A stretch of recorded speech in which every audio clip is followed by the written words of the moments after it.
आज हिंदुस्तान में लोकतंत्र नहीं है। आज हिंदुस्तान में 4 लोगों की डिक्टेटरशिप है। वो डराने की कोशिश करते जाएंगे, कोई फर्क नहीं पड़ता। सारे के सारे हिंदुस्तान के इंस्टीट्यूशंस आज आरएसएस बीजेपी के कंट्रोल में है। 70 साल में बनाया, उसको 8 साल में खत्म कर दिया गया। हमें ना बोलने दिया जाता है, पार्लियामेंट हाउस में हमें डिबेट नहीं करी जाती, अलाउ करी जाती है, हमें अरेस्ट किया जाता है। जितना मैं सच्चाई बोलूंगा उतना मेरे ऊपर आक्रमण होगा। ये बात आप समझ लीजिए। जो डरता है वो धमकाता है। अगर आपको मौका मिले, जो ईडी ऑफिसर्स ने मुझे इंटेरोगेट किया उनसे आप जाके बात की, वो आपको बता देंगे क्या हुआ उस कमरे में। हाँ, हिटलर भी चुनाव जीत जाता था। हिटलर चुनाव कैसे जीतता था? हिटलर चुनाव ऐसे जीतता था कि जर्मनी के पूरे इंस्टीट्यूशंस उसके हाथ में थे। उसके पास एसए थी, पैरामिलिट्री फोर्स थी, उसके पास पूरा का पूरा ढांचा था। मुझे पूरा का पूरा ढांचा दे दो, फिर मैं दिखाऊंगा आपको कैसे इलेक्शन जीता जाता है।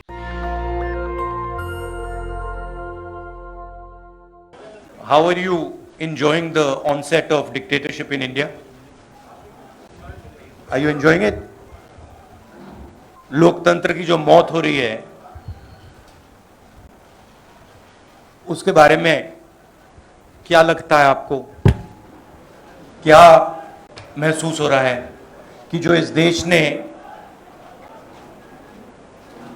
70 साल में बनाया, उसको 8 साल में खत्म कर दिया गया है? आज हिंदुस्तान में लोकतंत्र नहीं है। आज हिंदुस्तान में 4 लोगों की डिक्टेटरशिप है। हम महंगाई के मुद्दे उठाना चाहते हैं, बेरोजगारी का मुद्दा उठाना चाहते हैं, जो समाज को बांटा जा रहा है उसके बारे में हम चर्चा करना चाहते हैं। यहाँ करना चाहते हैं, पार्लियामेंट हाउस में करना चाहते हैं।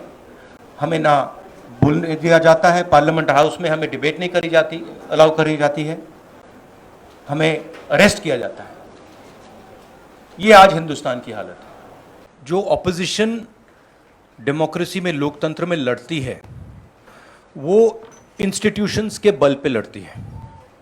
मतलब जो देश का लीगल स्ट्रक्चर होता है, जुडिशल स्ट्रक्चर होता है, जो देश का इलेक्टोरल स्ट्रक्चर होता है, जो देश की मीडिया होती है, उसके बल पर ऑपोजिशन खड़ी होती है। वो सब जो इंस्टीट्यूशंस हैं, वो सब के सब सरकार को पूरा सपोर्ट दे रहे हैं। क्यों?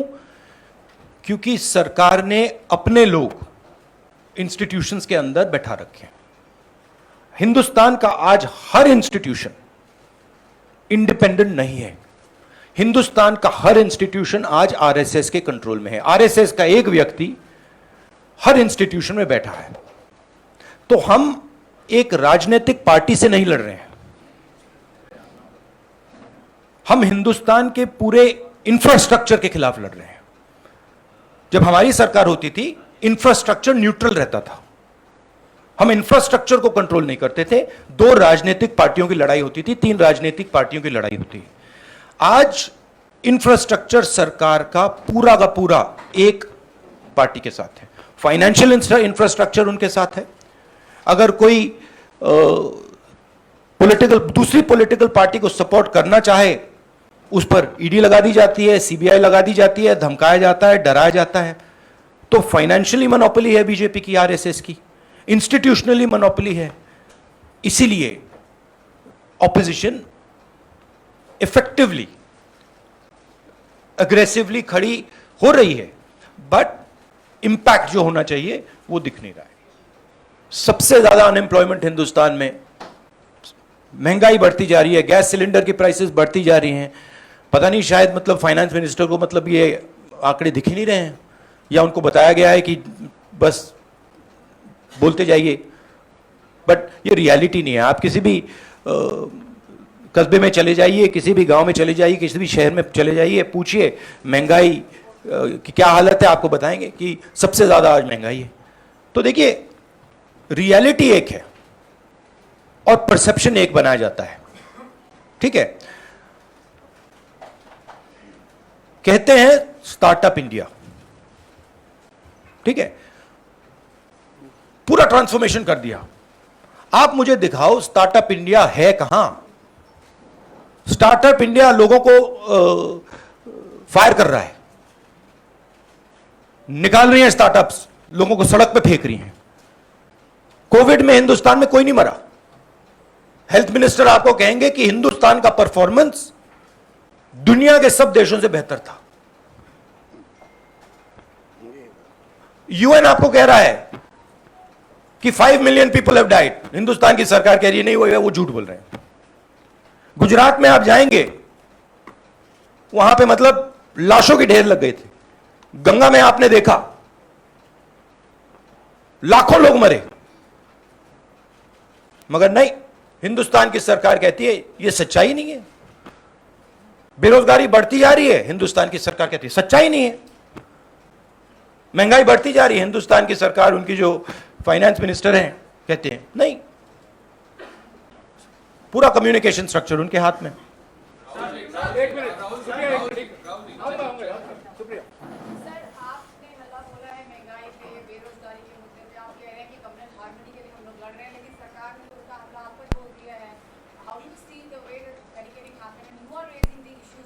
I understand one thing very clearly. The more I raise people's issues, the more I tell the truth in front of you, the more I will be attacked by the government. It's a simple thing. जितना मैं सच्चाई बोलूंगा उतना मेरे ऊपर आक्रमण होगा। मेरी प्रॉब्लम यह है कि मैं सच्चाई बोलता हूं, मैं डरता नहीं हूं, तो मैं अपना काम करूंगा, लोकतंत्र के लिए खड़े होने का काम करूंगा, महंगाई का मुद्दा उठाने का काम करूंगा, बेरोजगारी का मुद्दा उठाने का काम करूंगा, और मेरे ऊपर और आक्रमण होंगे। यह सच्चाई है। और जो धमकाता है वो डरता है। ये बात आप समझ लीजिए, जो डरता है वो धमकाता है। किससे डरते हैं? जो आज हिंदुस्तान की हालत है उससे डरते हैं। जो उन्होंने वायदे किए थे, जो उन्होंने पूरे नहीं किए, उससे डरते हैं। महंगाई से डरते हैं, बेरोजगारी से डरते हैं, जनता की जो शक्ति है उससे डरते हैं। क्यों डरते हैं? क्योंकि झूठ बोलते हैं। 24 घंटा ये लोग झूठ बोलते हैं। बेरोजगारी नहीं है, प्राइस राइज नहीं है, चाइना नहीं आया। राजनीतिक दल को डराने की कोशिश सरकार के द्वारा होती है, वो डराने की कोशिश तो आपको, सोनिया जी को, कांग्रेस पार्टी को भी हो रही है। उस डर को किस तरीके से मुकाबला करेंगे? डर है ही नहीं, मुकाबला करने की क्या जरूरत है ही नहीं डर। किस चीज से डरना? डर नहीं। एक मिनट, मौसम मैं आ रहा हूं। राहुल जी, लगातार कहा जा रहा है कि महंगाई बहाना है, दरअसल आप लोग का निशाना ईडी है। और दूसरा, एक तरफ जहां आप लोग बाहर सड़कों पर उतरे हुए, संसद के भीतर एक तस्वीर देखी गई जहां पर, जिसकी शिकायत भी आपने स्पीकर से की, सोनिया गांधी के साथ स्मृति ईरानी जिस तरह से पेश आई, उसको लेके आपने शिकायत की, तो उस पर आपकी क्या टिप्पणी है? क्या ये भी देखिए, एक बात मैं आपसे कहना चाहता हूं, मैंने पहले भी कह दिया। मैं इस बात को समझता हूं कि जितना भी मैं जनता की इश्यूज को उठाऊंगा, जितनी भी महंगाई की बात करूंगा, अनएम्प्लॉयमेंट की बात करूंगा, कम्युनल हार्मनी की बात करूंगा, उतना मेरे ऊपर आक्रमण होगा। और मुझे अच्छा लगता है क्योंकि मैं आक्रमण से सीखता हूं। तो जितना भी ये मेरे ऊपर आक्रमण करेंगे, मुझे फायदा होता है। I get great joy when my political opponents attack me. They are not able to understand this. I get great happiness. अंदर से मुझे बहुत खुशी होती है। क्यों? क्योंकि मुझे अपने जो आइडियाज हैं, अपनी जो सोच है, अपनी जो विचारधारा है, वो और समझ आती है। मुझे बैटलफील्ड जो है वो और समझ आती है। लड़ाई क्यों हो रही है मुझे वो समझ आता है, और उससे मुझे बहुत बहुत खुशी होती है। आप एक काम कीजिए, अगर आपको मौका मिले, जो ईडी ऑफिसर्स ने मुझे इंटेरोगेट किया उनसे आप जाके बात कीजिए, वो आपको बता देंगे क्या हुआ उस कमरे में। No supplementary. Minus news agency से मेरा सवाल है कि आखिर क्या मजबूरियां कांग्रेस पार्टी के सामने है कि आपको हर चीज पर साबित करना पड़ रहा है, चाहे वो झंडे को लेकर हो या कोई भी अन्य मुद्दा हो, कांग्रेस पार्टी जनता के सामने ऐसा क्या मजबूरी? कांग्रेस पार्टी को नहीं, हिंदुस्तान में कोई भी व्यक्ति किसी भी पार्टी का, non political, political, film star, कोई भी अगर सरकार के खिलाफ कुछ बोलता है, उस पे हिंदुस्तान के सारे इंस्टीट्यूशन का वजन पड़ जाता है। यह कांग्रेस पार्टी की बात नहीं है। मैंने जो यहां शुरुआत की, और देश को शायद यह समझ नहीं आ रही है और आएगी बात, लोकतंत्र आज हिंदुस्तान में नहीं है, खत्म हो गया है। Democracy is now a memory in India, it is nothing more, and there are consequences to this.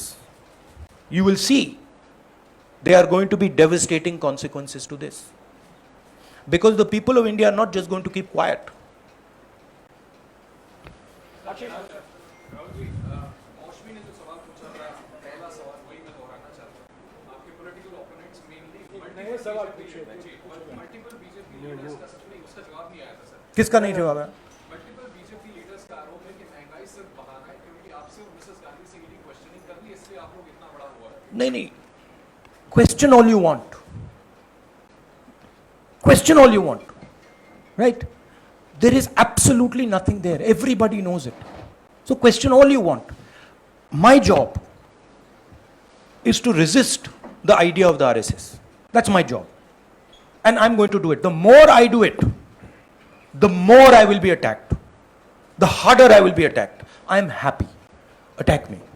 हाँ रंजीता, राहुल जी, आपने कहा आप हर तरह के अटैक के लिए तैयार हैं। अभी हम जब रिपोर्टिंग कर रहे थे तो आपकी कार्यकर्ता आपसे एक बात कर रहे हैं कि आप एक बार फिर राष्ट्रीय अध्यक्ष की कुर्सी पर आप आ जाए। देखिए, ये प्रेस कॉन्फ्रेंस आप डिस्ट्रैक्ट करने की कोशिश मत कीजिए, ठीक है? सीधी सी बात है। ये प्रेस कॉन्फ्रेंस महंगाई, बेरोजगारी और देश में जो आज हालत है उसके बारे में है। तो अब उसके बारे में बात करते हैं, क्योंकि वो हिंदुस्तान की जनता के लिए सबसे जरूरी मुद्दा है। ओके विक्रांत, सर, सोनिया गांधी ने कहा कि मैं इंदिरा गांधी की बहू हूं, किसी से नहीं करती। आपने कहा कि मैं नरेंद्र मोदी से नहीं करता, तो क्या नरेंद्र मोदी आप लोगों को डरा रहे हैं? कोई तरीका आपको लगता मैंने आपको बोला डर नहीं है। है? क्या डरा रहे हैं? वो डराने की कोशिश करें, करते जाएंगे, कोई फर्क नहीं पड़ता। एक मिनट, एक व्यक्ति सवाल पूछेंगे प्लीज। नहीं, देखिए, ये एक बात समझिए, ये गांधी परिवार पे अटैक क्यों करते हैं?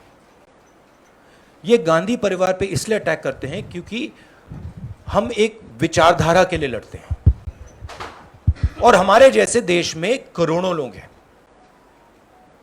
हम लोकतंत्र के लिए लड़ते हैं, हम कम्युनल हार्मनी के लिए लड़ते हैं, और सालों से लड़ रहे हैं। यह सिर्फ मैंने नहीं किया, सालों से हो रहा है।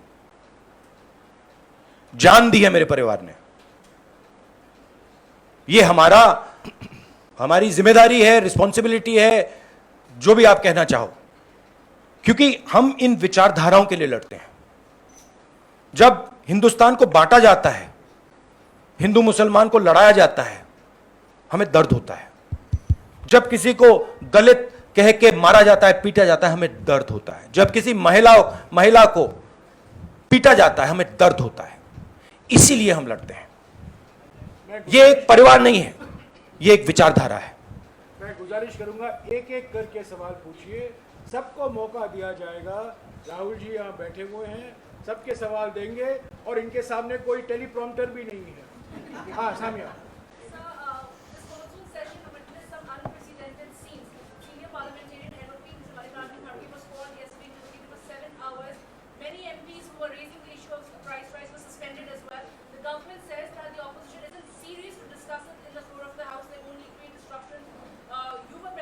We have been asking for a discussion on price rise.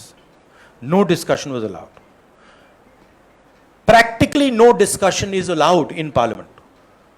The Chinese troops came into India, they occupy India, no discussion is allowed. Unemployment we want to raise, no discussion is allowed. Price rise, no discussion. Agnipath, no discussion. No discussion is allowed. It is much more beneficial for us to have discussion in parliament. We demolish the government every single time we have a discussion in parliament. Right? 1 second, please let me speak. Right? We demolish the government every single time we have a discussion. You're aware of it. They don't want a discussion. They can't face a discussion. That's the truth. And this is not only a Congress issue. They cannot face a discussion with any opposition party. Rahul ji, आप कह रहे हैं कि बेरोजगारी महंगाई के मुद्दे पर हम लड़ रहे हैं। बीजेपी ये कहती है कि लोकतंत्र में चुनाव सबसे अच्छा तरीका होता है जब जनता तय करती है वो किसकी। हाँ, हिटलर भी चुनाव जीत के आया था। चुनाव हम जीत रहे हैं। बीजेपी हाँ, हिटलर भी चुनाव जीत जाता था। हिटलर चुनाव कैसे जीतता था?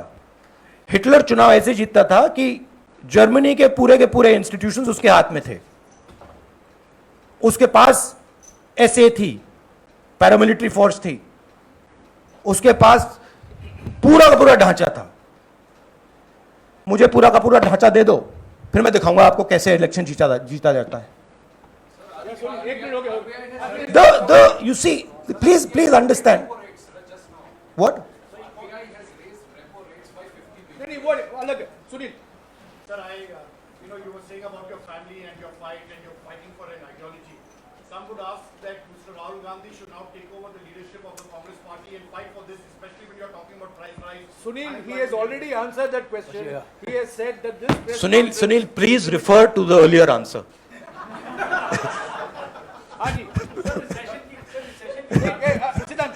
I will please refer to that one. It is there. You can look at the video. First round में सबको मौका देना You can look at the video nicely, and it's all there. चाहिए। Sunil, no supplementary please. हाँ please. Rahul, जब लोकसभा में बहस हुई थी तो निर्मला सीतारमण ने कहा था मैक्रो इकोनॉमिक फंडामेंटल्स हमारे परफेक्ट हैं, इसलिए श्रीलंका से अगर I think the macroeconomic fundamentals that she's talking about is something else. I don't think the finance minister has any understanding of what is going on in the economy of India. Zero understanding, right? She is there as a mouthpiece. She has absolutely no understanding. If she had understanding, we would not be in the situation we're in, right? The entire job creation system of India has been destroyed. Small and medium businesses have been wiped out. We have a GST which is a disaster. Please go and ask any state and they will tell you this GST is a disaster, right? We have the highest unemployment in the country. Price rise across the board. And the finance minister is saying there is no problem. Fine. एक minute यार, एक तरीका है सवाल पूछने का। हाँ, आपको मौका दूंगा। आप उनको अटैक करते हैं, फिर आप चले जाते हैं पार्लियामेंट से बाहर और बीजेपी कहती है वो Congress is not participating in the discussion. Please refer to my earlier answer, which I had just given, about the importance of debate and how we are not allowed to debate in parliament. हाँ या राहुल जी बोलिए। आज Congress general प्रदर्शन करने की बात कर रही है, और अनुमति नहीं मिली, जैसे में आप कैसा रहेगा, फिर आपकी ओर से क्या क्या प्रदर्शन? अब देखेंगे, हमारा काम विपक्ष का काम है। एक तरीका चलेगा नहीं चलेगा उसको हम टेस्ट करेंगे, दूसरा तरीका टेस्ट करेंगे, तीसरा तरीका टेस्ट करेंगे, मगर हम रेजिस्टेंस को नहीं छोड़ेंगे। हाँ जी, लास्ट टू क्वेश्चन। आखिर में एक मिनट यार, एक मिनट छोड़िए, रुक जाइए प्लीज। राहुल, आपने कहा कि विपक्ष को खत्म करने की कोशिश है, आपको डराया जा रहा है, अटैक किया जा रहा है। इस बात का भी आपको अंदेशा है कि आपकी या सोनिया गांधी की गिरफ्तारी नहीं हो सकती? मैंने आपसे कहा आप जो भी करना चाहते हो करो, कोई फर्क नहीं पड़ता मुझे। It does not make me any difference. You have to understand this. You have to understand the culture I come from. It does not make me any difference. I will be the happiest person. हाँ जी, राहुल जी, विपक्ष जो है जैसे कि पश्चिम बंगाल में ममता जी विपक्ष में, महाराष्ट्र में एनसीपी आपके साथ है, लेकिन इस आंदोलन में आज आपके साथ नहीं। इन्होंने कहा है ये प्रेस कॉन्फ्रेंस महंगाई, जीएसटी और आर्थिक मुद्दों पर सीमित है, और इसी पर अगर आपको सवाल है तो पूछिए। जी राहुल, आपने जिक्र किया कि विपक्ष की जो मजबूती होती है वो संस्थान होते हैं, इंस्टीट्यूशंस होते हैं। हमने अभी देखा कि पीएमएलए को लेकर जिस तरह से लगातार आप भी हमलावर हैं, पीएमएलए के जो प्रावधान थे उसके खिलाफ 242 याचिकाएं सुप्रीम कोर्ट ने दी, लेकिन सुप्रीम कोर्ट का एक आदेश आता है और उसके बाद भारतीय जनता पार्टी कहती है कि अब विपक्ष के नेताओं पर और ज्यादा सारे के सारे हिंदुस्तान के इंस्टीट्यूशंस आज आरएसएस बीजेपी के कंट्रोल में है, सारे के सारे, एक नहीं बचा है, सारे के सारे। तो जो ऑपोजिशन का आइडिया है, ऑपोजिशन के ऑर्गेनाइजेशंस नहीं, ऑपोजिशन के का जो आइडिया है उस पर आक्रमण हो रहा है। नेशनल दस्तक की आपसे गुजारिश है कि अगर इसको बचाना चाहते हैं तो नेशनल दस्तक को सब्सक्राइब करने के लिए रेड कलर के सब्सक्राइब बटन को दबाएं, फिर बेल आइकन की घंटी दबाएं। नेशनल दस्तक को बचाने के लिए बहुत जरूरी है कि हर खबर को शेयर करें, लाइक करें, कमेंट जरूर करें।